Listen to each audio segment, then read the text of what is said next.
Queridos, estimados amigos de la democracia y de la libertad, sabíamos en América Latina que las dictaduras era cosa de militares. Estábamos convencidos que únicamente ellos podían presidir gobiernos dictatoriales. Valiéndose de las armas, daban un golpe de Estado, destituían al presidente, cerraban el Congreso Nacional y se proclamaban Junta Militar de Gobierno o Jefe Supremo del Estado. La novedad de fines de siglo fue que políticos civiles, elegidos por el pueblo, que se habían proclamado demócratas, echaban abajo la Constitución bajo la cual fueron designados y en su reemplazo dictaban una carta política que les otorgaba poderes absolutos, en la que desaparecía la independencia de la justicia, el imperio de la ley y todas las instituciones que conforman el régimen democrático. Estos políticos, sin embargo, continuaron proclamándose democráticos y más aún presentaron sus supuestas democracias como superiores, como mejores a la democracia liberal que ha regido en el mundo desarrollado y en los países de América Latina que han logrado progresar. Este modelo político no fue un invento del coronel Chávez. En realidad, es el modelo fascista europeo de principios del siglo XX, reeditado casi con exactitud primero en Venezuela, después en Ecuador y Nicaragua y también en Bolivia. Y antes de Chávez, es lo que hizo en el Perú el presidente Fujimori cuando desconoció la Constitución y se proclamó jefe del Estado y organizó el poder para ponerlo a su servicio. ¿En qué consisten estos regímenes políticos? A pesar de que se hacen dar una constitución hecha a la medida del presidente de la República, este instrumento básico de un sistema político no es respetado. Se lo ignora, se lo modifica con leyes, con reglamentos o con simples decisiones presidenciales. En realidad, la Constitución apenas es un documento que aparece en las publicaciones del Estado, pero que no es respetado ni por el presidente, ni por los órganos públicos, ni por el partido de gobierno. En estos sistemas no existe la división del poder. No es independiente la legislatura, tampoco la justicia, no lo es o no lo son los órganos de control. En realidad, todas las instituciones del Estado están al servicio del gobierno y del presidente de la República, que da órdenes a la justicia y órdenes a la legislatura. Las libertades están limitadas, particularmente la libertad de expresión y la libertad de asociación y el derecho a la protesta. Estos gobiernos han constituido verdaderos imperios mediáticos, han convertido a la prensa libre en órganos de propaganda, que ensalzan al caudillo, que ponderan sus virtudes y que niegan todo valor, todo aporte que puedan hacer las organizaciones de la sociedad civil, los partidos políticos y los ciudadanos, como debe suceder en un régimen democrático. Desaparece el pluralismo político. Son sistemas políticos de partido único. Nominalmente existen otros partidos, pero carecen de derecho a participar en el Congreso Nacional. y si lo logran, son expulsados. No tienen derecho a participar en los órganos de control y naturalmente no son por ningún motivo interlocutores del régimen, porque para esto, para el socialismo del siglo XXI, cualquier organización política que combata o se oponga a las ideas del gobierno en ejercicio es considerada contraria a los ideales de la revolución y como consecuencia sujeto de retaliaciones y de persecuciones.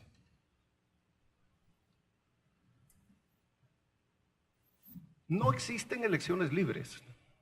Hay elecciones, sin duda, pero ellas no contemplan los requisitos de todo régimen democrático.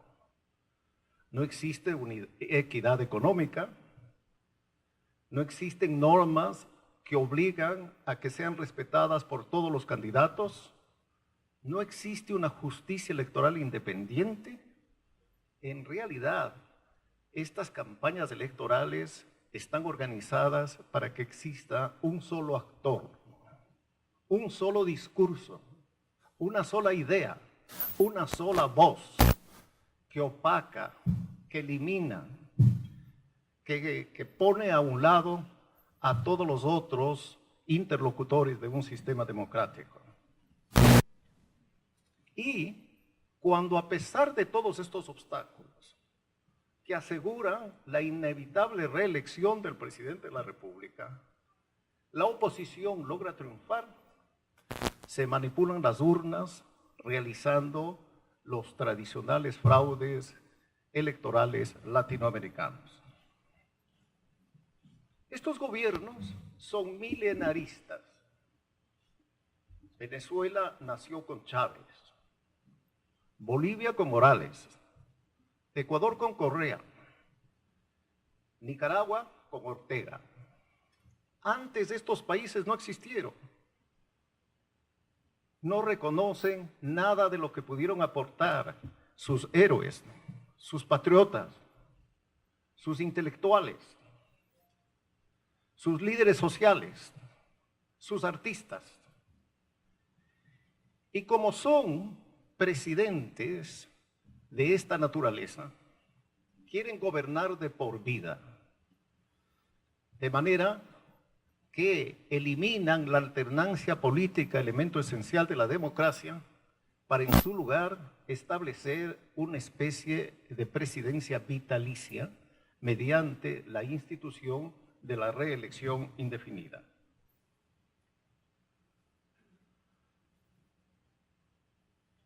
A fines de siglo, orgullosamente los países latinoamericanos celebraron que, con excepción de Cuba, el continente era íntegramente democrático, por primera vez en su historia.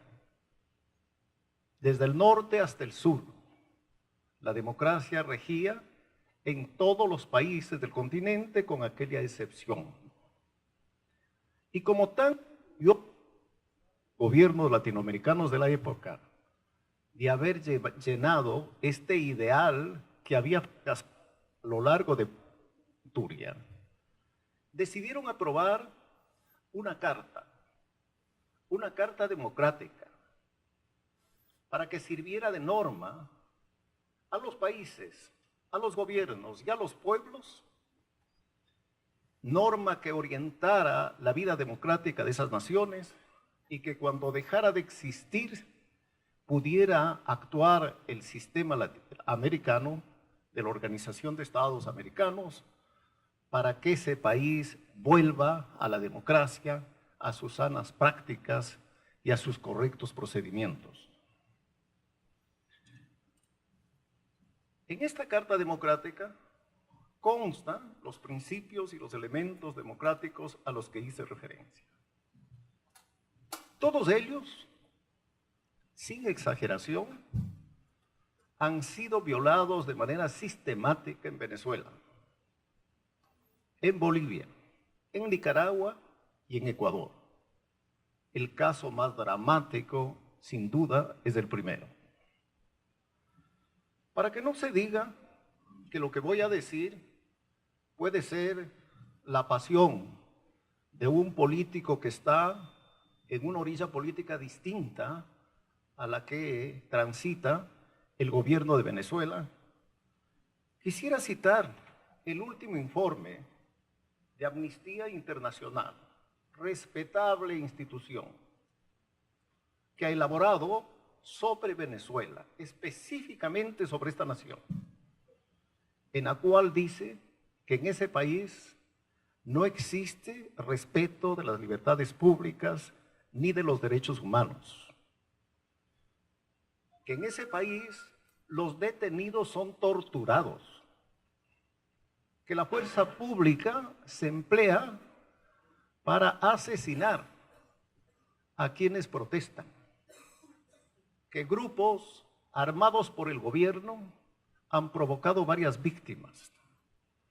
Que existen presos políticos. Quisiera recordarles a ustedes que en América Latina estábamos convencidos que presos políticos solo existían en las dictaduras militares. Bien, hoy existen presos políticos en hermana República de Venezuela. En vista de estos antecedentes, llama la atención, produce asombro, que sea la Unión Europea, a través de su Parlamento, la que reclame la democracia para Venezuela, la que proteste por las violaciones de los derechos humanos que en ese país se producen. Llama la atención y produce asombro que sean las Naciones Unidas las que pidan al gobierno venezolano que se respete las sanas normas democráticas. Llama la atención y asombra que sean los Estados Unidos de Norteamérica los que invoquen la Carta Democrática Interamericana, que pidan su aplicación, que digan que en Venezuela no es respetada y que sancionen la persecución de las libertades públicas y los atentados a los derechos humanos producidos en ese país y a los actos de corrupción generalizada que también se dan. ¿Por qué? ¿Cuál es la razón, el motivo, la explicación de que no hagan lo propio los países latinoamericanos? No hay discurso de un presidente del continente que no se refiera a otro con el apelativo de hermano. Siempre hablan de los hermanos latinoamericanos, de los hermanos gobiernos. Los Estados Unidos, sin duda, nunca ha sido visto como tal por los latinoamericanos. Sin embargo, no son los hermanos los que defienden la democracia y la libertad. Cierran los ojos, miran a otro lado. A pesar de que la Carta Democrática Interamericana establece cuáles son los requisitos que debe llenar un gobierno para que pueda ser considerado democrático y cómo es que debe intervenir la organización a instancia de un gobierno o del secretario general para que la democracia sea restablecida en los países en los que haya sido vulnerada. Esto ha venido ocurriendo con la OEA a lo largo de más de una década. Esto ha ocurrido con UNASUR. Y esto muy probablemente ocurrirá con la Cumbre de las Américas, en cuya agenda no figura el mayor problema que en este momento tiene América Latina, que es la existencia de autocracias en los países que he mencionado, que es la inexistencia de las libertades públicas, de los derechos humanos, de los derechos de la oposición. ¿Cómo puede una Cumbre de las Américas, cómo puede una cumbre de los países democráticos del continente ignorar este elemento que perturba la vida de nuestras naciones? Por eso, alabo yo la iniciativa que ha dado origen a esta reunión, y la oportunidad de que ella se realice en la víspera de la Cumbre de las Américas.